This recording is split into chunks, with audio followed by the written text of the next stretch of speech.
तो इवेंट्स जैसे कि हम लोग ऑलरेडी जावास्क्रिप्ट में पढ़ के आए हैं, इवेंट्स अलग अलग तरह के होते हैं और जो सबसे ज़्यादा यूज़ में आने वाला इवेंट होता है वो होता है क्लिक। ठीक है, जिसको अपन वहाँ पे क्या लिखते थे, ऑन क्लिक। और ऐड इवेंट लिसनर के अंदर हम लोग ओनली डिफाइन करते थे कि हमें क्या कराना है, जैसे क्लिक, ऑन क्लिक नहीं लिखते, वहाँ पे ओनली क्लिक डिफाइन करते हैं। तो different different types of events हैं, तो उसे बताएंगे कुछ 3-4 एग्जांपल की कौन कौन से होते हैं, बताओ।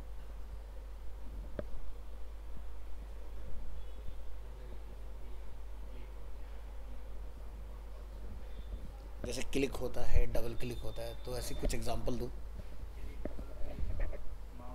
Very good. माउस ओवर होगा तो आउट भी होगा, है ना। और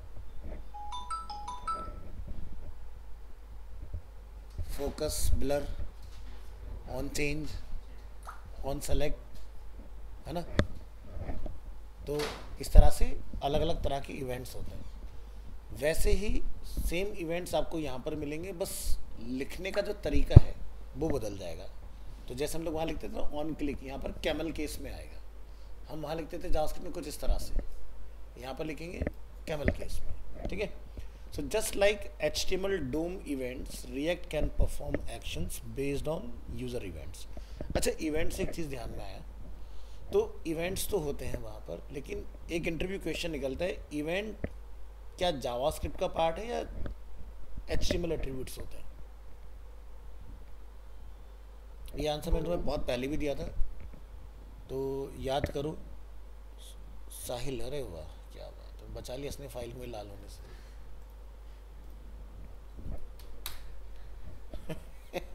चलो, तो क्या होता है बताओ जरा। नहीं, देखो आप क्या लिख रहे हो, on click equal to, on click equal to यानी कि HTML एट्रीब्यूट हुआ, समझ गए। इक्वल टू में जो फंक्शन तुम डालते हो वो जावास्क्रिप्ट है, बट वहीं पर जब हम लोग ऐड इवेंट लिस्नर में उसको यूज करते तब वो जावास्क्रिप्ट है, इसलिए वहां पर ऑन नहीं आता, समझ गए ना। तो एक इंटरव्यू क्वेश्चन है, इसका ध्यान रखना। इंटरव्यू में पूछा जाता है कई बार कि भाई on click, on double click जो हम लोग इक्वल टू फंक्शन पास करते हैं, तो ऑन क्लिक क्या है। सब बच्चे बिंदास से एक सांस में आंसर करते हैं जावास्क्रिप्ट नहीं है, वो HTML एट्रीब्यूट है। जैसे class equal to, ID equal to, style equal to.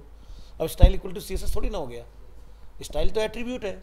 Equal to में जब लोग लिख रहे हैं वो प्रॉपर्टी और वैल्यू है CSS की, समझ गए ना। तो ध्यान रखना, ये जो चीज़ है HTML में जब लोग लिखते हैं इसको किसी क्लिक के ऊपर इस तरह से, तो ये जावास्क्रिप्ट नहीं है सब, ठीक है, ये एट्रीब्यूट है।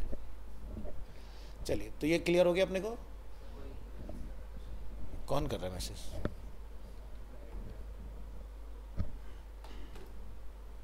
मुख्तार, हाँ बोलो। सर आपने तो बता दिया, वही बता रहा था मैं कि ये ऑन क्लिक जो है ये एचटीएमएल का एट्रीब्यूट है। अच्छा अच्छा, थैंक यू। सर मैंने पहले ही कह रहा था आपसे बोलने से पहले। क्या? आपसे अच्छा बोलने से पहले मैंने हैंड रेस करा था। अच्छा अच्छा, नहीं मुझे लगा साहिल कुछ कर रहा है उसमें मीटिंग के अंदर, क्योंकि यहाँ पर कोई भी ऐड होता है, रिमूव होता है, तो सेम आवाज़ आती है ना। चलो कोई नहीं, तो बहुत अच्छी बात है, मतलब मैं सही पढ़ा रहा हूँ, है ना। चलो सर क्या ठीक है। चलो, React has the same events as HTML like click, change, mouse over. तो यहाँ पर हमने 2 से 3 एग्जांपल्स लिए, बट बहुत सारे हैं। अगर आप VS कोड में आओगे तो आपको काफ़ी सारे इवेंट्स मिलेंगे। ठीक है, जैसे एक इंडेक्स फाइल है हमारे पास, और अगर हम यहाँ पर ये जो बच्चा आता है ना अपना 10:30 से 12 में सचिन के नाम से, उस बच्चे ने मल्टी कार्ड का पूरा वो लेके डिज़ाइन पूरा उसमें कंप्लीट करके इसको रिस्पॉन्सिव वगैरह बना के इसके अंदर सब अपना लगा के सारी चीज़ें। नहीं, बैक एंड उसका कोर्स ही नहीं है, उसका फ्रंट एंड डिज़ाइनिंग है। बट ये 5 महीने का आउटपुट है उस बच्चे का, लेकिन पूरा उसने सब कुछ अकेले ही पढ़ा है बेचारे ने, और रेगुलर एक सिंगल डे की छुट्टी नहीं ली उस बच्चे ने। अगर मेरी तरफ से हुई तो हुई, अगर वो उसने की तो ऑनलाइन क्लास उसने लिया, तो 5 महीने में अगर ये आउटपुट निकाल सकते तो अपन तो 1 साल से ऊपर पढ़ के बैठे हुए हैं, तो हमारा तो आउटपुट और ज़बरदस्त होना चाहिए, है ना।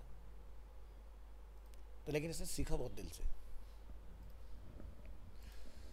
सीखा तुम लोगों ने भी अच्छा है, बस अपने पोर्टफोलियो की क्वालिटी को एनहांस कर दो बिल्कुल। चलिए, तो एडिंग इवेंट पर आते हैं। React events are written in camel case. Camel case अपने को पता है, ठीक है। फर्स्ट वर्ड के सभी लेटर क्या जाएंगे स्मॉल, और सेकंड वर्ड के या थर्ड वर्ड अगर कोई आता है तो उसका फर्स्ट लेटर क्या हो जाता है कैपिटल। जैसे कि बेस्ट एग्जांपल क्या है, गेट एलिमेंट बाय आईडी, है ना। तो यहाँ जैसे ऑन क्लिक है तो सी बड़ा हो गया, डबल क्लिक होगा तो डी बड़ा हो जाएगा, ऑन माउस ओवर है तो एम बड़ा हो जाएगा, उस तरह से ये ध्यान रखना है हमें। So on click instead of small on click, है ना। React event handlers are written inside curly braces. तो जावास्क्रिप्ट जो हम लोग लिखते हैं उसमें लोग डबल कोट में कॉल कराते हैं फंक्शन को, और इसमें जब हम लोग काम करेंगे तो हमें एक्सप्रेशन में कॉल करना है, यानी कि करली ब्रेसेस में, प्लस आगे बनाना ब्रैकेट भी नहीं आएगा। तो जैसे हम लोग लास्ट क्लास में ट्राई करते नहीं चल रहा था, तो आई थिंक आकाश ने सजेशन दिया था कि सर ब्रैकेट लगा लेना चाहिए तो वो नहीं आता इसके अंदर, ठीक है।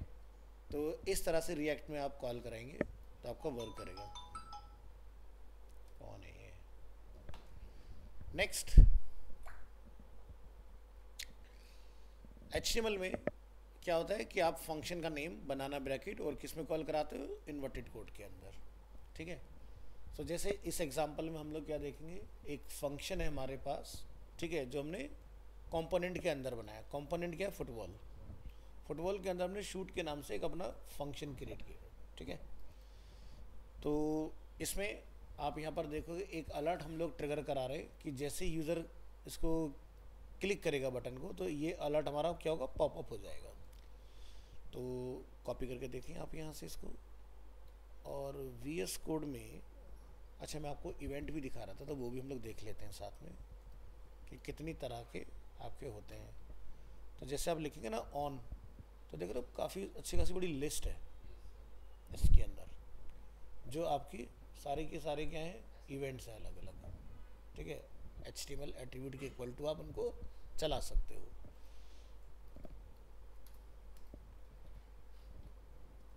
तो हमारा कौन सा था भाई टाइम, माई ऐप के नाम से इसको चला दो। इंडेक्स फाइल के अंदर लाके आप इसको यहाँ पर कॉल कर लो। क्या लिखते हैं, npm स्टार्ट, एंटर करेंगे। npm means node package manager, start server को रन करने की कमांड है। इसी तरह से जैसे हमारा प्रोजेक्ट जब पूरा बन जाएगा इसमें, तब कमांड चलेगी npm build। तो ये क्या करेगा, इतने बड़े ऐप में से उतनी ज़रूरत की चीज़ें अलग कर देगा जो हमें अपलोड करनी होती हैं। तो बिल्ड लास्ट में बनता है, ठीक है, जिसको हम लोग फिर डिप्लॉय करते हैं, गिटहब पर भी कर सकते हैं, चला सकते हैं इस तरह से।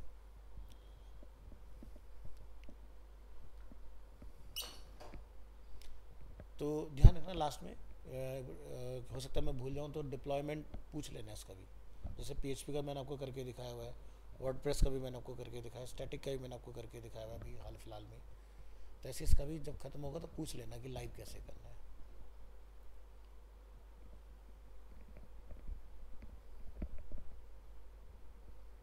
ये पहली बार में थोड़ा सा टाइम लेता है चलने में, इसको करने दो तब तक चलिए लो।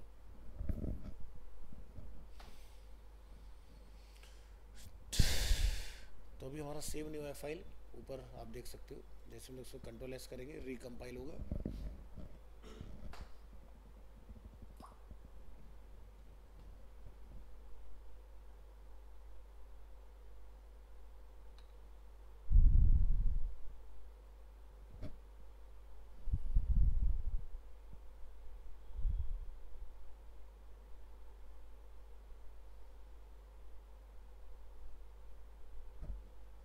डन, यहाँ ये, तो जैसे हम इसको क्लिक करेंगे तो हमारा फंक्शन जो है वो ट्रिगर हो जाएगा इसके अंदर, है ना।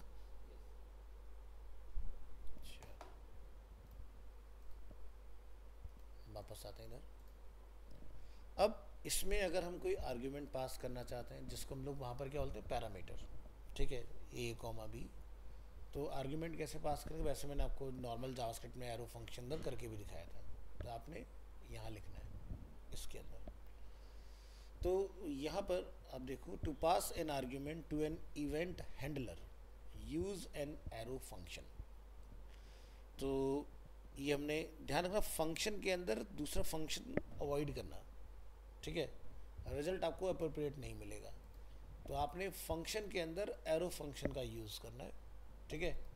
यहाँ पर हमने डिफाइन किया अपना पैरामीटर ए, और अलर्ट अलर्ट के अंदर हमने क्या करा, ए को पास कर दिया। अब यानी कि मैं ए को जितनी मर्जी बार यूज़ कर सकता हूँ। आपने क्या करना है, बस शूट को जब भी कॉल कराओगे ब्रैकेट में ए की वैल्यू लिख देना, जैसे हमने यहाँ पे क्या लिखा, गोल, ठीक है। तो क्या होगा कि जब हम इसको यहाँ से करेंगे रन, तो जो मैंने यहाँ पर अपनी पैरामीटर की वैल्यू सेट की है गोल, वो आपको रिटर्न आएगी अलर्ट के अंदर, ये इस तरह से। Event object, event handlers have access to the React event that triggered the function. तो जैसे कि हमने यहाँ पर एक बनाया एरो फंक्शन अपना अगेन शूट, जिसमें इस बार हमने क्या रखी है, दो वैल्यू रखी है, ए और बी, दो आर्ग्यूमेंट है। तो दो बनाने का मतलब ये नहीं कि दोनों चलाना जरूरी, लेकिन दोनों को डिफाइन करना जरूरी है। जैसे कि ए और बी हमने यहाँ पे चलाया, तो ए और बी दोनों की वैल्यू सेट करोगे, अदरवाइज एरर आएगा अगर एक को डिफाइन करोगे, और प्रोग्राम भी नहीं चलेगा। लेकिन हम आउटपुट में क्या ले रहे हैं, एक ही को ले रहे हैं, तो वो एक्सेप्टेबल है, कोई दिक्कत नहीं। हमने क्या लिखा, बी डॉट टाइप, यानी कि हम क्लिक जो हो रहा है उस बिहेवियर का टाइप पता करना चाह रहे हैं कि क्या वो माउस ओवर पर हो रहा है, क्लिक पर हो रहा है, डबल क्लिक पर हो रहा है, तो आपको टाइप रिटर्न आ जाएगा। तो हमने लिखा यहाँ पर इवेंट, और क्या लिखा हम यहाँ पर, shoot is a function name, A और बी, ए क्या आर्ग्यूमेंट है गोल, बी क्या आर्ग्यूमेंट क्या है event. Event is pre defined, ठीक है, जावास्क्रिप्ट में हम लोग पढ़ के आए हैं इस चीज़ को। जब भी आपको किसी इवेंट हैंडलर को रिटर्न कराना होगा तो आपको इवेंट पास करना होता है। तो जैसे कीबोर्ड का मैंने आपको की कोड निकालना सिखाया था, ये तो मैंने क्या लिखा था, इवेंट डॉट की कोड। जब हम जेएस पढ़े तो हमें कीबोर्ड का जो भी अल्फ़ाबेट आप प्रेस करते हैं, एक नंबर रिटर्न आता है अलर्ट के अंदर। तो ये देखो काम करेगा आपके लिए, आपको इवेंट बता देगा भाई आपका जो इवेंट है वो क्लिक है ना, ऑन क्लिक तो नहीं आ रहा ना लिखा हुआ, तो ये ध्यान रखना। नेक्स्ट आगे देखो, इसके बाद में कंडीशनल, ये भी हम लोगों ने देखा था कंडीशनल वाला part. In React you can conditionally render components, so there are several ways to do this. एक तो होता है वाया इफ और एल्स, हम लोग कर सकते हैं। We can use the if JavaScript operator to decide which component to render. तो देखो, इफ कंडीशनल स्टेटमेंट बनाता है जो कि ट्रू और फॉल्स के ऊपर काम करता है। इफ के अंदर ट्रू वाला सिनेरियो होता है, एल्स के अंदर फॉल्स वाला, यानी कि जब इफ फॉल्स हो जाएगा तब एल्स काम करता है आपका। So we will use these two components, जैसे कि one is missed goal and other is made goal. दोनों को हमने रिटर्न कराया, H1 में मिस्ड, H1 में goal. Example, now we will create another component that chooses which component to render based on a condition। तो जैसे कि ये आपके दोनों फंक्शन हमने यहाँ बनाए थे आगे इसके अंदर दोनों कंपोनेंट। अब हमारे पास एक कंपोनेंट है मेन जो रेंडर हो रहा है, विच इज़ गोल। गोल में हमने क्या पास किया है, प्रॉप्स। यहाँ हमने लिख दिया constant is goal equal to props dot is goal, ठीक है। If is goal is true तो क्या रिटर्न आए, made goal, else missed goal. Try करके देखेंगे, सेव करो। तो भाई कौन बताएगा क्या आउटपुट आना चाहिए अभी?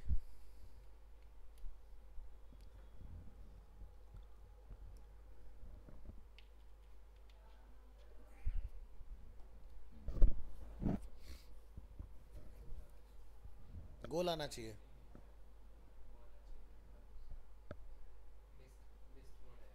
मिस्ड गोल आना चाहिए। इस नतीजे पर कैसे पहुंचे अब ये बताओ। Very good. तो क्योंकि हमने इस गोल की जो बुलियन वैल्यू हम यहाँ सेट करते हैं, हमने उस गोल को यहाँ पर सेट किया हुआ है। तो ट्रू होगा तो मेड होगा, फॉल्स होगा तो मिस्ड होगा, है ना। चलो सेव करके देखते हैं, इधर आ जाओ। क्या रिटर्न आया, मिस्ड, ठीक है। तो बुलियन वैल्यू हम लोगों ने पढ़ा हुआ है, ट्रू और फॉल्स होता है। तो यहाँ पर ट्रू कर देंगे तो ये देखो रिजल्ट चेंज हो जाएगा। सॉरी स्पेलिंग मिस्टेक है, TRUE। क्लियर? इस तरह से। हाँ बोलो। सर ये जो इस गोल लिखा है ये तो जरूरी ये प्री डिफाइन थोड़ी है कि इस गोल हमें लिखना है तो हम कुछ भी लिख सकते हैं। अपनी मर्जी, तभी तो वेरिएबल है ना वो। यस कहाँ गया ये? हाँ तो कुछ भी रख सकते हो। तो हमने प्रॉप्स को बाइंड करा बस उसके साथ। इस गोल को हम लोग यहाँ से मैनिपुलेट करा रहे हैं। नेक्स्ट आते हैं लिस्ट, ठीक है। तो हमने जब ES6 पढ़ा था तो मैप पढ़ाया था उसके अंदर, ठीक है, जो लूप का काम करते हैं। तो in React you will render list with some type of loop. The JavaScript map array method is generally the preferred method. तो यहाँ पर आपको इसी का ही सबसे ज़्यादा इस्तेमाल करना पड़ेगा, मैप का ही। कोड छोटा बनता है, काम बड़ा होता है। तो क्या होगा यहाँ पर आप देखो हमारे पास एक फंक्शन है क्या, कार में हमने क्या पास किया, प्रॉप्स को हम लोग यहाँ पर सेट करेंगे भाई प्रॉप्स डॉट ब्रांड, और ब्रांड का जो भी डेटा होगा वो यहाँ पर रिटर्न आ जाएगा। तो ये हो गया हमारा एक कंपोनेंट। दूसरा क्या है, गैराज। अब अगर हम लोग नीचे आते हैं तो रेंडर क्या हो रहा है, गैराज। तो यानी कि जो कार वाला आपका है ये कहीं ना कहीं इंपोर्ट हो रहा होगा इसके अंदर, अभी दिख जाएगा। चलो कांस्टेंट कार हमने यहाँ पर कुछ बनाई है, हुंडई, टाटा, महिंद्रा, मारुति, नेक्सा। रिटर्न कराया हमने div who lives in my garage, ठीक है। तो हमने क्या बोला, कार्स डॉट मैप, उसके अंदर हमने कार को कॉल कराया, ठीक है। और यहाँ पर हमने क्या लिखा, अपना कंपोनेंट कार, ब्रांड को हमने यहाँ से डेटा दिया कार का, ठीक है। अब जब आप इसको चलाओगे तो यहाँ पर 1 बाय 1 सबका लिखाएगा, हुंडई, टाटा, महिंद्रा, मारुति, नेक्सा, इस तरह से। चला के देखो,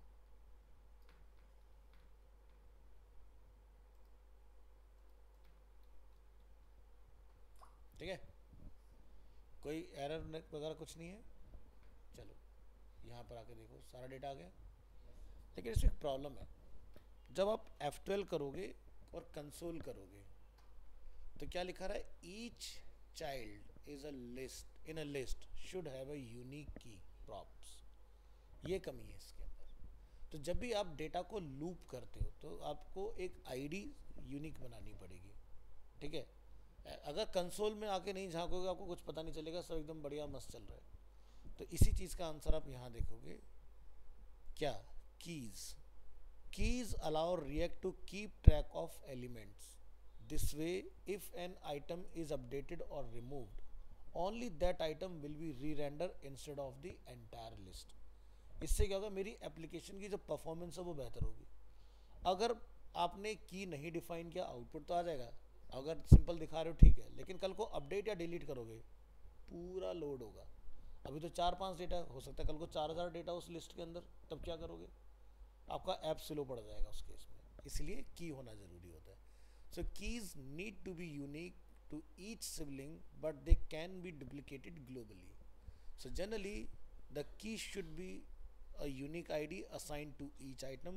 As a last resort you can use the array index as a key. तो इस एग्जांपल में हम लोग क्या करेंगे, यहाँ पर देख रहे हो सबके पास क्या है, की है ना, यूनिक आईडी। तो जैसे आपको देखते हो बैकएंड में हम लोग डेटा स्टोर कराते हैं तो हम आईडी हर बार क्यों रखते हैं, आईडी उसी टेबल में लगाई जाती है जहाँ पर मुझे पता है कि भविष्य में मुझे एडिट करना पड़ सकता है, ठीक है, अपडेट करना पड़ सकता है, डिलीट करना पड़ सकता है, तब लगाई जाती है। अगर आपको लग रहा है कि भाई मेरे को ऐसा कुछ काम है ही नहीं, जो मैंने रख दिया वही रहेगा, बस खत्म होगी बात, फिर तो कोई दिक्कत ही नहीं है। लेकिन अगर आपने ये नहीं डिफाइन किया होगा तो आप उसको अपडेट नहीं करा पाओगे, क्योंकि की को ही हम लोग प्राइमरी की बनाते हैं। नोटिस किया होगा ना। अब देखो ज़रूरी नहीं बट पॉसिबिलिटी है, भाई मान लो मैं एक वेबसाइट बना रहा हूँ पब्लिक डोमेन के अंदर, तो क्या गारंटी है कि अनिकेत नाम का एक ही बंदा होगा पूरे हिंदुस्तान में? क्या गारंटी आकाश नाम का एक ही होगा? हो सकता है भाई हमारे इंस्टीट्यूट में अनिकेत या आकाश के सरनेम से मैच करता हुआ कोई ना हो, तो बट ऐसा तो है नहीं कि पूरे हिंदुस्तान में कोई ना हो। यहाँ तक भी होता है कि मदर फादर के नेम भी सेम हो जाते हैं, ऐसा भी देखा गया। तो उस केस में आईडी ही एकमात्र तरीका है जिससे आप बच सकते हो, क्योंकि वो कॉमन नहीं हो सकता, क्योंकि जितनी बार भी बंदा आएगा नया जो बनेगा उसका आईडी जो होगा वो यूनिक होगा, ठीक है। ऐसे भी केस देखे गए कि भाई मान लो कि इत्तेफाक कि मतलब एक बंदा फ़ोन चला रहा था, उसने फिर वो फ़ोन नंबर यूज़ करना बंद कर दिया, और किस्मत ख़राब कि वो नंबर किसी और को असाइन हो गया बाद में जाके, और वो नंबर भी उसी का निकला जो एग्जैक्ट नेम से मैच कर रहा है। तो बैंकिंग में भी ऐसे एरर हुए हैं बहुत पहले। भाई आकाश नाम के दो लोगों का ICICI बैंक में अकाउंट था, रियल बता रहा हूँ, डाल के कोई जाता था, निकाल के कोई ले जाता था। इतना बड़ा ब्लंडर था, तो वो आईडी से जाके सॉल्व हुआ, समझ गए। तो इसलिए आईडी ज़रूर बनाइएगा, ठीक है। तो यहाँ पर आप देखोगे हमने क्या करा, एक एरे ऑब्जेक्ट बनाया, उसके अंदर हमने यहाँ पर सब अपने डिफाइन कर दिए इस तरह से। नहीं, ये तो API, हम तो अभी नोड की बात ही नहीं कर रहे बिल्कुल भी, हम तो फ्रंट एंड की बात कर रहे हैं। तो जेसन फाइल में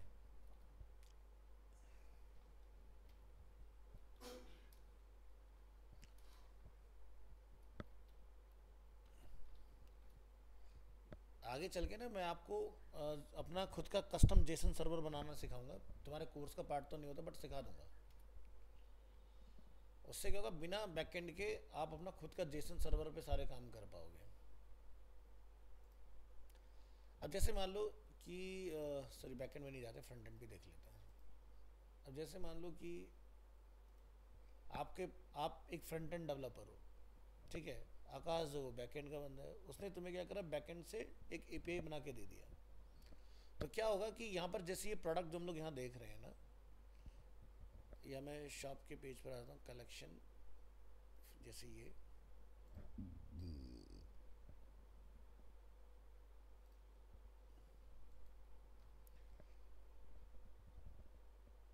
हमारे पास पूरा बैकएंड में डेटा आ गया इधर।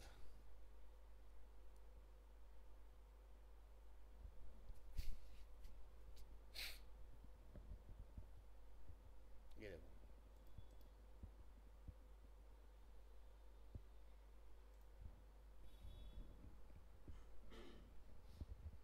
तो सबका देख रहे हो आईडी यूनिक आ रहा होगा, आईडी 154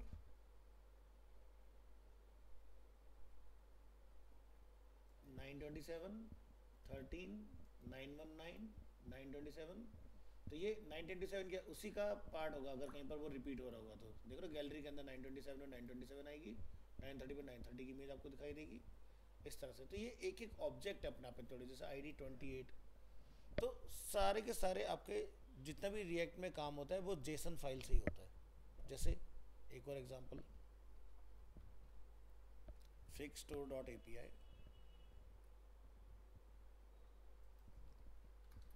बहुत जल्दी हम लोग इन पे आने वाले हैं। तो ये देखो सारे प्रोडक्ट कुछ इस तरह से रखे हुए। एक फाइल बना लेंगे यहाँ पर demo.json।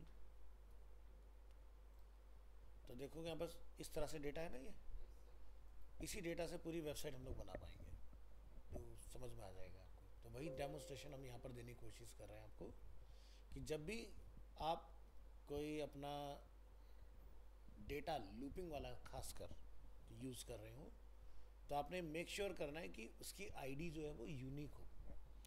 अब क्या होगा, जैसे मान लो आप LI के ऊपर अगर आप लूप चला रहे हो, तो LI के अंदर आप एक की लगा दोगे। किस तरह से, जैसे आप यहाँ देखोगे हमने लिखा कार एलिमेंट की इक्वल टू, ठीक है। तो कार की जो आईडी है वो आ गई यहाँ पर, ब्रांड इक्वल टू जो ब्रांड का नेम है वो आ गया हमारा इसके अंदर, समझ गए। अब जो आपको ये वाला अभी एरर आ रहा है ना, किधर गया ये वाला, कंसोल के अंदर, ठीक है, ये प्रॉब्लम आके फिक्स हो जाएगी।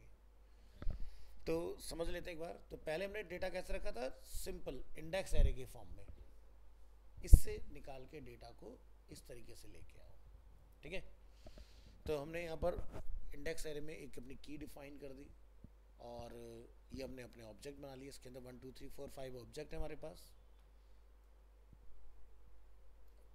कॉल कराने में नीचे कुछ नहीं बदलेगा, सब कुछ सेम रहेगा जैसे पहले था, बस क्या हुआ है की इक्वल टू एक नया आपका पार्ट ऐड हुआ है। चलाइए, कॉल कीजिए, सेव कीजिए, ब्राउज़र में ये आउटपुट आ रहा है, क्या आप कंसोल में कोई दिक्कत परेशानी है? एकदम क्लीन आ रहा है? यही चाहिए ऐसा।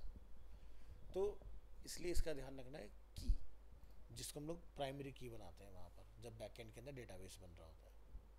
फिर बात करेंगे फॉर्म के बारे में। फॉर्म हमें पता ही है। तो फॉर्म क्या है? कंटेनर एलिमेंट है, यानी कि जब भी फॉर्म बनता है तो फॉर्म एलिमेंट के अंदर बनता है। अगर फॉर्म एलिमेंट के बाहर अगर हमने कुछ बनाया होगा तो वो फॉर्म सबमिट ही नहीं होगा। तो शायद ऐसा अगर सिनेरियो बन जाए, मेरे पास एक फॉर्म है, उसके अंदर 2 फील्ड हैं, फर्स्ट नेम और last name, but last name हमने जानबूझकर बाहर निकाल के रख दिया फॉर्म के अंदर से। अब जब हम चाहते हैं कि सबमिट हो, तो जो बाहर है उसका भी डेटा सबमिट हो जाए और जो अंदर उसका भी डेटा सबमिट हो जाए, तो क्या करोगे? ऐसा कुछ पॉसिबल है?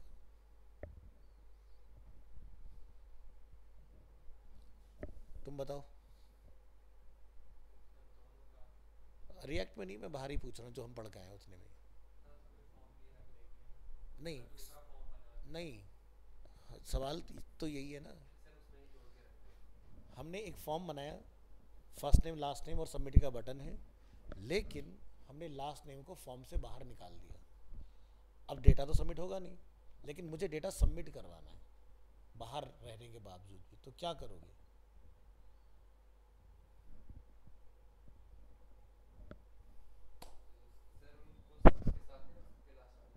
किसके साथ? वही तो इंटरव्यू क्वेश्चन है भाई, अंदर तो चल ही रहा था। हम तो ये चेक करना चाह रहे हैं तुम कितना बढ़िया जानते हो। किसी का रिप्लाई आया, मुख्तार आलम जी, बताएं मुख्तार।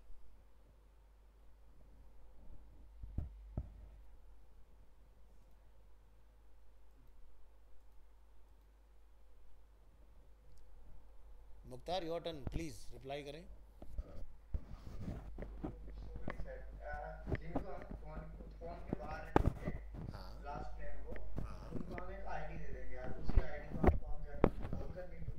जैसे कि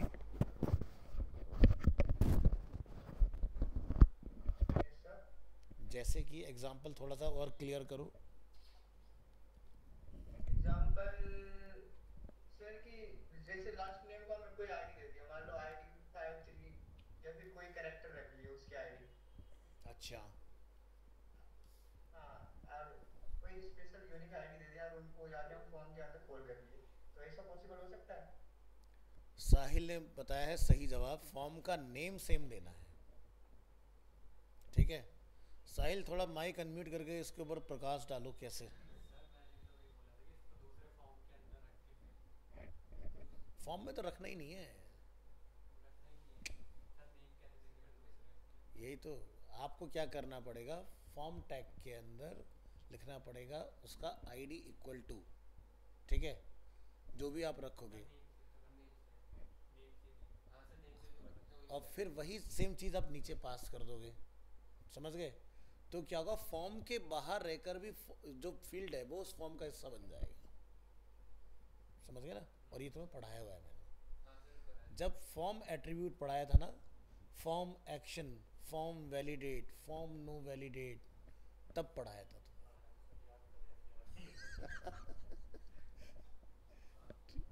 ठीक है? तो पॉसिबल है, उस तरीके से काम कर जाएगा।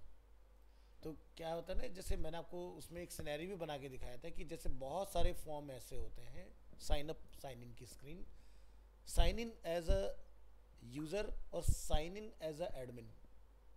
तो फॉर्म तो एक ही है, बटन 2 हैं।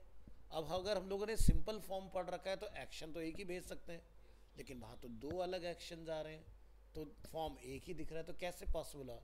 एक्शन एट्रीब्यूट को अगर मुझे दूसरे बटन पर अलग चलाना है लेकिन फॉर्म एक ही रखना है, तो एट्रीब्यूट बन जाएगा फॉर्म एक्शन इक्वल टू। ऐसे ही अगर मेथड मुझे बदलना हो, एक गेट रखना है, एक पोस्ट रखना है, तो मेथड इक्वल टू होता है बाय डिफॉल्ट गेट। आप लिखोगे form method equal to button के ऊपर, तो तुम्हारा 2 बटन के मेथड अलग अलग हो सकते हैं। ठीक है? तो जैसे देखते हो ना बहुत सारी वेबसाइट में submit, sign in as a guest, sign as a user, तो कैसे पॉसिबल हो रहा है वो? जो पढ़ाया था तुम्हें उसी से पॉसिबल हो रहा है। ध्यान रखो इन चीज़ों को, आगे चलेंगे।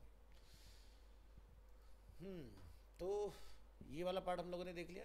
Just like in HTML, React uses forms to allow user to interact with the web page. तो एडिंग फॉर्म इन रिएक्ट, तो फॉर्म क्या हो गया, मेन आपका कंटेनर फॉर्म के लिए। फॉर्म के अंदर एक और आपका जो कंटेनिंग आता है वो कौन होता है, लेबल। लेबल का फ़ायदा बताओ शायद क्या होता है।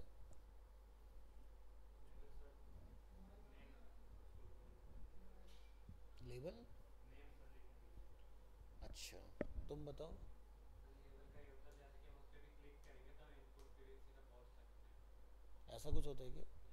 नहीं नहीं, वो तो फॉर्म पे होता है, पता से नाम पता चल जाता है उसका। लेवल इनपुट टाइप को तो नेम लिख के भी होता है। अच्छा, तो वो तो चलो आ गया, ठीक है। लेकिन जो इसने अभी बोला वो सही है, लेकिन वो काम करेगा कैसे? फॉर लगा के होता है, वो फॉर्म लिखेंगे। हाँ, फॉर के अंदर जो है कहते हैं इनपुट में नेम दे रखा है, वही फॉर में नेम देना पड़ेगा। और वो नेम कहाँ मैच करेगा? फॉर में सर, फॉर में जो लिखा मैंने वो कहाँ मैच करना है? इनपुट के नेम के अंदर, इनपुट के, नेम के अंदर। पक्की बात। फिर आईडी में क्या मैच करते हैं हम लोग? सर आईडी में तो आईडी तो अलग होती है ना सर। हैं? रेफरेंस सर सेम ही है, लेकिन सर नेम से भी तो हो जाता था, मैं नेम से कर रहा था। कैसे नेम से हो जाता है? चलो ट्राई कर लेते हैं, क्या तो मैं कुछ नया सीख जाऊँ आज। सर मैंने PHP में करा था ना, तो उसमें बहुत समय मैंने हटा रखा है, मतलब आईडी उस टाइम पे तो हम कर रहे थे। उस टाइम पर हाँ सर कर रहे ऑफर सीमित समय के लिए मेरे लिए खत्म। चलो ट्राई करके देखते हैं। तो भाई हमारे पास एक इनपुट फील्ड है जिसका टाइप क्या है, टेक्स्ट है। तो मैंने यहाँ पर लिखा नेम इक्वल टू, जैसे कि डेमो। अब अनिकेत का ये कहना है कि अगर मैं यहाँ पर लेबल, तो मैं यहाँ पर अगर डेमो लिख दूँ तो ये काम करेगा?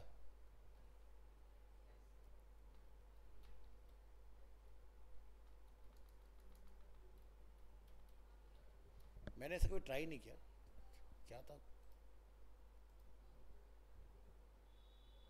तो कितने प्रतिशत लोगों को लगता है कि भाई काम करेगा? सर हुआ था उनका है। मेरे हिसाब से तो नहीं करेगा भाई, मेरा तो वोट ना के लिए। नहीं सर ये लिखा है, वो चेंज हम नहीं करी ना। अच्छा, हाँ तो मतलब मैं यहाँ क्लिक करूँ तो काम कर जाएगा इसमें? नहीं कर रहा।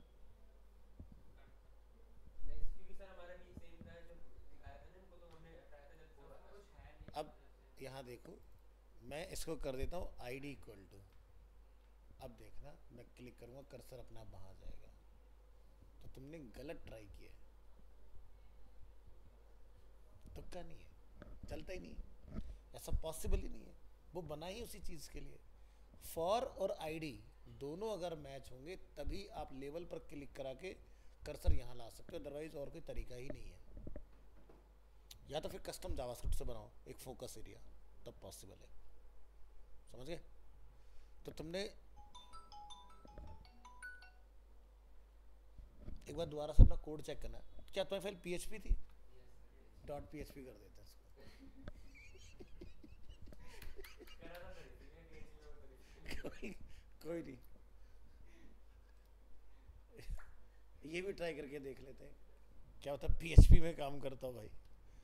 चलो तो सी ड्राइव के अंदर हमारा जैम का एक फोल्डर होता है, htdocs 332 बाहर ही रख लेते हैं फाइल, है ना। और जैम के अंदर कंट्रोल पैनल ऑन,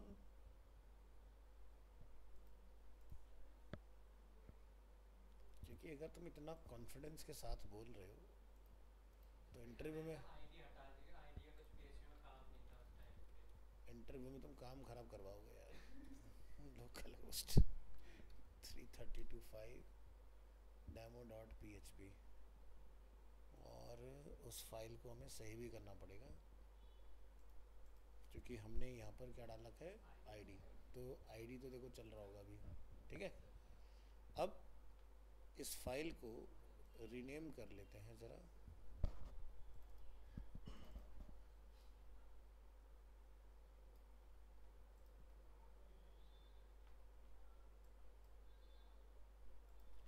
क्या क्या कहते हैं अब, नेम इक्वल टू है ना, चलो यार सर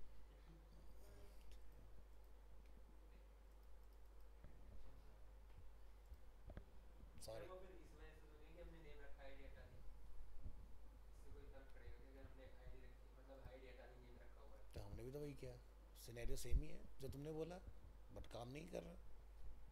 तो तुमने कुछ और किया होगा उसमें कलाकारी, तो देखना एक बार, क्योंकि मेरे वर्षों का अनुभव तो यही कहता कि नहीं करेगा। चल, वैसे कॉन्फिडेंस अच्छा है। नहीं नहीं नहीं, इंटरव्यू के हिसाब से कॉन्फिडेंस बड़ा अच्छा है। सर सामने वाले दिन फिर क्या होता है? तभी तो कह रहा हूँ कॉन्फिडेंस बहुत अच्छा है। सामने वाला बंदा ही कंफ्यूज। चल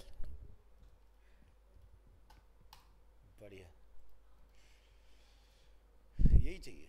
चलो so you add a form with react like any other element. तो आपने क्या करना है, एक कंपोनेंट बनाया माई फॉर्म के नाम से, है ना।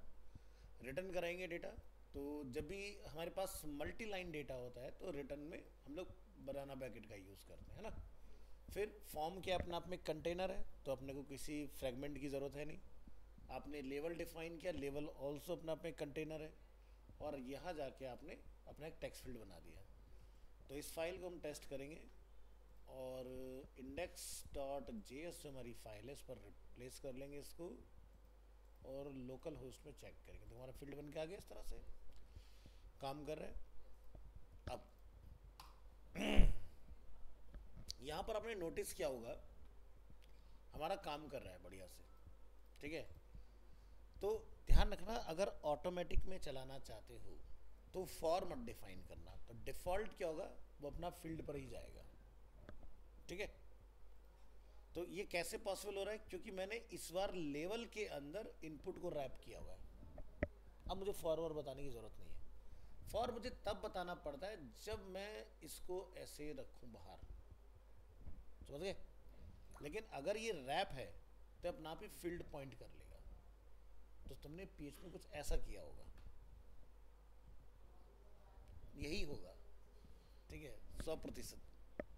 तभी तुम्हें धोखा हुआ उस चीज़ का, आईडी का और नेम का। So this will work as normal, the form will submit and the page will refresh. तो आप यहाँ देखो, जैसे कि मैंने कुछ लिखा अरीना एनिमेशन और एंटर करेंगे तो क्या हुआ, पेज रिलोड हुआ, लेकिन कुछ डेटा तो बना था, देख रहे हो, पर कुछ क्वेरी ऑपरेटर बना, क्वेश्चन मार्क, है ना। But this is generally not what we want to happen in React. We want to prevent this default behavior and let React control the form. तो ऐसा नहीं रखना है, इसके साथ कुछ आपको काम करना पड़ेगा। और इसमें आपका हुक इस्तेमाल होगा, स्टेट। एक तो हमने क्लास में पढ़ा था स्टेट। अभी स्टेट के बारे में हम बहुत ज़्यादा इन डेप्थ नहीं जाएंगे, बट छोटा सा एक डेमो देखते हैं। Handling forms is about how you handle the data when it changes value or gets submitted. In HTML, form data is usually handled by the DOM. In React, form data is usually handled by the components. When the data is handled by the components, all the data is stored in the component state. You can control changes by adding event handler in the onChange attribute. तो अभी हमने जैसे पढ़ा था on click, वैसे form के अंदर आता है ऑन चेंज, ठीक है।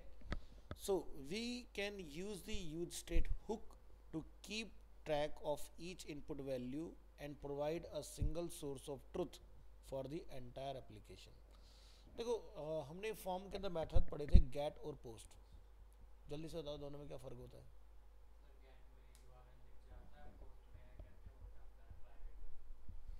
अब देखो गेट में URL नहीं दिख जाता, गेट में URL में डेटा हमें डिस्प्ले होता है, ठीक है, सही टर्म यूज़ करो। और पोस्ट में क्या होता है, HTML डॉक्यूमेंट बॉडी के अंदर डेटा आपका ट्रांजिशन हो जाता है, ठीक है। अब गेट और पोस्ट में एक और जो मेजर डिफरेंस आता है वो आता है डेटा सबमिशन की लेंथ का। गेट 2048 कैरेक्टर को ही सबमिट कर सकता है, लेकिन पोस्ट अनलिमिटेड डेटा भेज सकता है। गेट को कहाँ यूज़ करना है, जहाँ पर लेस सिक्योर हमें चीज़ें बनानी हो। पोस्ट को कहाँ यूज़ करना है, जहाँ पर साइन इन साइन अप हो गए, पेमेंट हो गए, रजिस्ट्रेशन हो गए, इस तरह की चीज़ों पे हमें ध्यान रखना है। ठीक है, अब नीचे आते हैं। तो क्या हमारे फॉर्म में कोई यहाँ पर मेथड वगैरह है, गेट या पोस्ट? हमें यहाँ ज़रूरत नहीं होती रिएक्ट के अंदर, क्योंकि आप ऑलरेडी जेएस के अंदर हो तो सब सेफ है। अब करना क्या पड़ेगा हमें, यहाँ पर हमने इंपोर्ट कराया क्या, यूज स्टेट। यूज स्टेट क्या है, एक हुक है, जैसे कि आपका क्लास के अंदर स्टेट और सेट स्टेट होता है। तो यहाँ पर यूज स्टेट को हम लोग कैसे लाएंगे, कर्ली ब्रेसेस। अब ये ऐसा क्यों लेकर आए हैं, क्योंकि सारे हुक जो है वो रिएक्ट के अंदर पहले से मैंने उस कॉमा लगा लगा के आप इंपोर्ट कराते जा सकते हो। मैं डायरेक्ट भी कॉल कर सकता हूँ अगर चाहूँ तो, जरूरी नहीं कि मुझे एक्सप्रेशन में रखना है। बट एक सोर्स से अगर मल्टीपल चीज़ें निकाल रहे हो तो कर्ली ब्रेसेस का इस्तेमाल करना है। फिलहाल ये सिंगल है तो आप इसको डायरेक्ट ऐसे भी लिख सकते हो जैसे ऊपर वाला लिखा है, क्योंकि देख रहे हो एक ही जगह से डेटा आ रहा है, डेटा तो एक ही जगह से आ रहा है तो चल सकता है। अब फंक्शन क्या है, माई फॉर्म। तो जब भी आप स्टेट इंपोर्ट कराओगे तो आप कैसे करोगे, कांस्टेंट एक वेरिएबल नेम नेम। तो जैसे वहाँ करते थे सेट स्टेट, अब मेरा जो फील्ड का नेम क्या है वो क्या है, नेम, और हमने उसको दोबारा लिखना है फिर सेट नेम। अब ये हो चुका है अपना। और इसके बाद आप यूज स्टेट को क्या रखोगे, ब्लैंक। अगर आप चाहते हो कि फॉर्म में डिफ़ॉल्ट कुछ लिखा हुआ है तो लिख लेना, मुझे डिफ़ॉल्ट कुछ नहीं चाहिए, मुझे तो यूज़र का इनपुट कैप्चर करना है, तो मैंने क्या रखा, ब्लैंक। ठीक है, return form element level element, input पे हमने क्या लिखा, टाइप टेक्स्ट वैल्यू नेम, तो नेम बाइंड हो गया इसके ऊपर। ऑन चेंज, जैसे यूज़र चेंज करना स्टार्ट करेगा सेट नेम के अंदर आपका डेटा जो है वो पुश हो जाएगा। चलो यहाँ पर आते हैं, कॉपी करेंगे, चला के देखते हैं। अब इसका कोई आपको रिजल्ट ऐसा कुछ नहीं मिलने वाला है, अभी जस्ट की बाइंडिंग हुई है, हमने डिफाइन किया डेमो, एंटर किया, तो क्या कुछ चेंजेस आया, अभी तक नहीं आया ना। अब ये डेटा को कैप्चर भी करना पड़ेगा, तो सबमिटिंग कैसे होगी फॉर्म की। So you can control the submit action by adding N event handler in the on submit attribute for the form. तो ऑन सबमिट भी हमने पढ़ रखा है जावास्क्रिप्ट के अंदर। या तो मेरा बटन सबमिट हो, ठीक है, या फिर आप ऊपर उसमें डिफाइन करके आते हो। तो यहाँ पर क्या है, ऑन सबमिट एट्रीब्यूट, हमने यहाँ पर क्या बनाया, हैंडल सबमिट फंक्शन, उसको हमने यहाँ कॉल करा लिया। नीचे जो बटन है उसका टाइप क्या है, सबमिट है। ठीक है, तो जैसे ये सबमिट बटन दबेगा तो वो ऑन सबमिट के ऊपर जो भी आपका लॉजिक होगा वो काम करना स्टार्ट कर देगा इसके अंदर। ठीक है, तो हमने क्या लिखा, इवेंट, ठीक है, विच इज़ प्री डिफाइंड। हमने क्या बोला, prevent default, event dot prevent default, ये हमें लगाना चाहिए। इसका फ़ायदा क्या होगा, कई बार कहता है फॉर्म के अंदर डिफ़ॉल्ट डेटा रह जाता है, तो जब आप रिफ्रेश करो तो आपको रीसबमिट करने का ऑप्शन खोलता है, वो ना आए उसके लिए प्रिवेंट डिफ़ॉल्ट लगाओ, डिफ़ॉल्ट डेटा को सबमिट नहीं कराना। और अगर सबमिट होगा तो मुझे कैप्चर करके दो कि भाई यूज़र ने जो नेम एंटर किया यहाँ पर वो क्या था। तो हमने क्या लिखा है यहाँ पर, नेम, जो हमने यहाँ पर लिखा था हुक के अंदर सेट स्टेट में, वो हमें यहाँ पर कैप्चर करना है। तो जैसे आप सबमिट करोगे वो आपको अलर्ट में डिस्प्ले होगा डेटा। ट्राई करके देखो,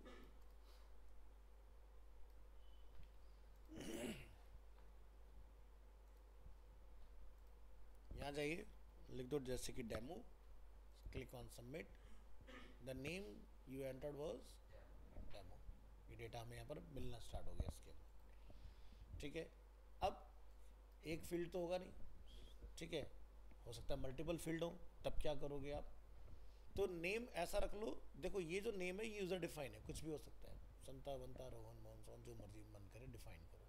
You can control the values of more than one input field by adding a name attribute to each element. We will initialize our state with an empty object to access the fields in the event handler. Use the event.target.name and event.target.value syntax. ये predefined है तीनों चीज़ें। To update the state, use square bracket notation around the property name. सब same है यहाँ तक।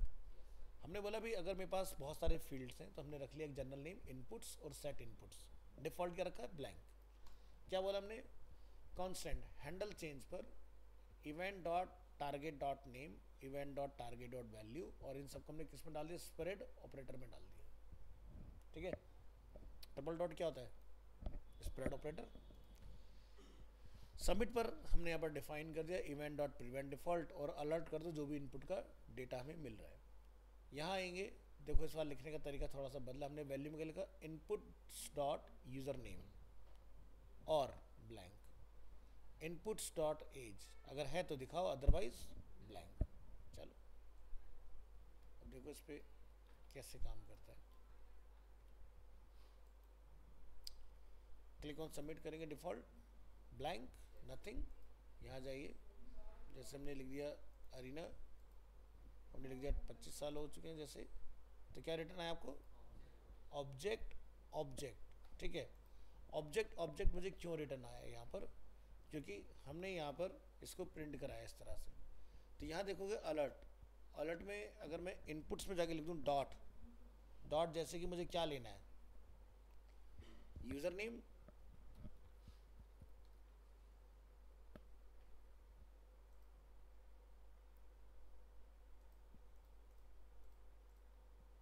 क्या return आ रहा है ना, इस तरह से। और ऐसे आप यहाँ पर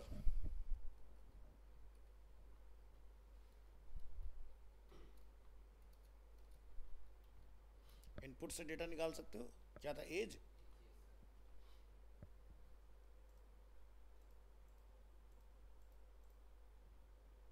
है ना, दोनों डेटा हमने कैप्चर कर लिया। ऐसे हम मल्टीपल डेटा को कैप्चर कर सकते हो। ये भी जस्ट बेसिक है, कैसे पूरा फॉर्म बनेगा, कैसे सबमिट होगा, सारी चीज़ सीखेंगे आप आगे। So we use the same event handler function for both input fields. We could write one event handler for each, but this gives much cleaner code and is the preferred way in React. फिर आता है text area. Text area जो है वो आपका इस तरह से कॉल होगा। ठीक है, अब HTML में आपने देखो टेक्स्ट एरिया को हमें क्लोज करना पड़ता है। यहाँ पर सेल्फ क्लोजिंग चलती तो आप ऐसे भी चला दोगे, एक्सेप्टेबल है, काम करेगा। ठीक है, तो वैल्यू यहाँ पर टेक्स्ट एरिया, और ऑन चेंज पर हमने हैंडल चेंज वाला अपना कॉल कराया हुआ है। तो देखो जो डेटा आप यहाँ देख रहे हो, the content of a text area goes in the value attribute. इस बार हमने यहाँ पर डेटा दिया, तो यानी कि डिफ़ॉल्ट जब मेरा ये चलेगा तो कुछ डेटा आना चाहिए, पहले से ही लिखा हुआ। ट्राई करके देखेंगे। ठीक है, तो अगर आपको फील्ड बिल्कुल ब्लैंक रखना है तो इसको खाली रखिए, और अगर फील्ड में पहले से कुछ देना चाहते हो तो डाल सकते हो। तो देखते हो जैसे कि जब आप कहीं साइनअप के लिए जाते हो, I accept all terms and condition में जब आप क्लिक करते हो तो टेक्स्ट एरिया में ही होता है डिफ़ॉल्ट सारा डेटा, तो वो इसी तरह से सेट किया रहता है अपना। इसी तरह से सेलेक्ट फील्ड के लिए अगर हम लोग बात करें, और ड्रॉप डाउन लिस्ट और a select box in React is also a bit different from HTML। तो जैसे कि HTML में ऐसे होता है, रिएक्ट में जो है वो कुछ इस तरह से रहेगा। तो क्या फ़र्क आया, दोनों में कोई फ़र्क है, सिर्फ लिखने का। जैसे यहाँ आप देखोगे, यहाँ पर हमने वैल्यू को यहाँ डालना है और ये चीज़ हमने यहाँ रखनी है। तो वैल्यू क्या है, माई कार और सेट माई कार। अब वहाँ पर आप लिखते हो कि भाई जैसे कि लेट्स से मुझे वॉल्वो को सेलेक्टेड दिखाना है, तो क्या लिखते हो, सेलेक्टेड लिखते हैं ना। यहाँ पर सेलेक्टेड नहीं लिखना, यहाँ पर उसको कैसे कराओगे, स्टेट उसकी सेट करोगे पहले से वॉल्वो। तो जब अपन इसको रन करेंगे तो वॉल्वो इस ड्रॉप डाउन लिस्ट में बाय डिफॉल्ट सेलेक्टेड आएगा। समझ गए ये चीज़। So by making these slight changes to text area and select, React is able to handle, spelling mistake है, all input elements in the same way. अगर यही काम आपको जो मैंने यहाँ पर करके दिखाया ये PHP में करोगे या जावास्क्रिप्ट में करोगे नॉर्मल, तो ये वैल्यू वहाँ सपोर्ट नहीं करती। वहाँ पर आपको टेक्स्ट एरिया टैग के बीच में प्रिंट कराना होता है। PHP पढ़ का है, मैंने तुम्हें करके भी दिखाया हुआ है। ठीक है, तो ध्यान रखना ये वहाँ काम नहीं करेगा। तो ये आपको थोड़े से चेंजेस करने पड़ेंगे, बाकी सब सेम जो आप पढ़ चुके वही रहेगी चीज़ें आपकी। ठीक है, तो फॉर्म बड़ा हमें इसके अंदर बनाने का पूरा प्रोसेस देखना पड़ेगा, उसमें वैलिडेशन भी सीखनी पड़ेंगी। अभी तो कोई वैलिडेशन वगैरह कुछ नहीं है इसके अंदर, तो कस्टम वैलिडेशन कैसे लगते हैं वो सारी चीज़ें आपको कराई जाएंगी। अभी जस्ट प्रॉपर्टीज चल रही हैं बेसिक। आज के लिए इतना। नेक्स्ट क्लास में हमारा जो पार्ट आएगा वो आएगा राउटिंग। राउटिंग बोले तो एक वेबसाइट की लिंकिंग कैसे होती है। अब देखो ये वेबसाइट हमारे सामने खुल रही है। अब मैं अगर यहाँ से किसी भी पेज पर जाता हूँ तो आपने वो तो नोटिस कर ही लिया है कि भाई लोडिंग बंद हो चुकी है इस वेबसाइट के अंदर, डेटा आ गया।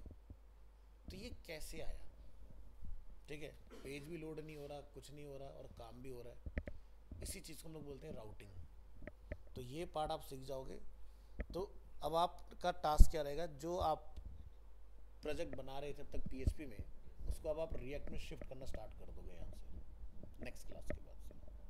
CSS लिखना तो मैं आ ही गया इसके अंदर, वो भी तो मैंने सिखा दिया। तो ये काम आप साइड बाय साइड अपना रेडी करते चलो, ठीक है। या कोई भी एक ई-कॉमर्स टेम्पलेट उठा के अपना उस पर काम करना स्टार्ट कर सकते हो। तो इससे फ़ायदा क्या होगा कि आप इम्प्लीमेंटेशन हैंड टू हैंड कर पाओगे। जैसे यहाँ पर आप देखो सेटअप अ सेंटर, अब देखो इन्होंने हेलमेट लगा लिया, अब इसके अंदर सबके नाम आने लगे लिखे हुए, पहले नहीं आ रहे थे।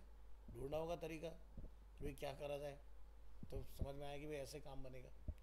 तो इससे क्या होगा, हर एक पेज पर हम लोग अलग अलग चीज़ें लिख पाएंगे। तो जैसे अगर आप Ctrl+U प्रेस करोगे तो यहाँ पर देखो ये टाइटल इनका लिखा हुआ है, यहाँ पर कीवर्ड वगैरह लिखा है। अब देखो डेटा बढ़ना स्टार्ट हो गया, पहले बहुत छोटा सा डेटा आ रहा था इसके अंदर, अब यहाँ पर सब गूगल की सारी चीज़ें अपनी डलनी स्टार्ट हो गई हैं इसके अंदर। और उसका डिजिटल मार्केटिंग फेज में पहुँच गया है। तो अब मैं इसको इंस्पेक्ट करूँगा यहाँ से। तो अब आप यहाँ देखोगे हेड के अंदर देखने का टाइटल है, क्या लिखा रहा है। अगर मैं इस पेज को Ctrl+U डायरेक्ट कर दूं, क्या लिखा रहा है कहीं पर, सेटअप अ सेंटर। डिफ़ॉल्ट वही आ रहा है जो सबसे पहला वाला पेज है। अब जिस कलाकार ने इसमें काम किया उसने गलती क्या की, index.html जो पब्लिक फोल्डर में होती है ना वो छेड़ी हुई है, जबकि उसको छेड़ना नहीं होता, उसको डिफ़ॉल्ट रखना होता है। तो ये गलती है इसके अंदर, क्योंकि जब भी कोई पेज के कोड सोर्स को खोलेगा यही आएगा लिखा हर पेज के ऊपर, जबकि आना क्या था वही वाला पार्ट जो भी हमने यहाँ देखा, सेटअप अ सेंटर, ये चीज़ है ना। तो उस फाइल में कुछ नहीं करना था, उसमें तो बस आपको CDN रखने होते हैं अपने, क्योंकि वहाँ तो रूट एलिमेंट है ना वेबसाइट, तो उसमें रेंडर हो रही है अपनी ये चीज़। तो कल की जो अपनी क्लास रहेगी काफ़ी इंपॉर्टेंट क्लास है और बहुत इजीली आप उसको समझ भी जाओगे। तो कल से आप रिएक्ट में वेबसाइट वगैरह बेसिक अपनी 5 पेज की सीख के काम शुरू कल तुम्हारे साथ 2 बजे कनेक्ट होंगे और तुम्हारा जो प्रोजेक्ट है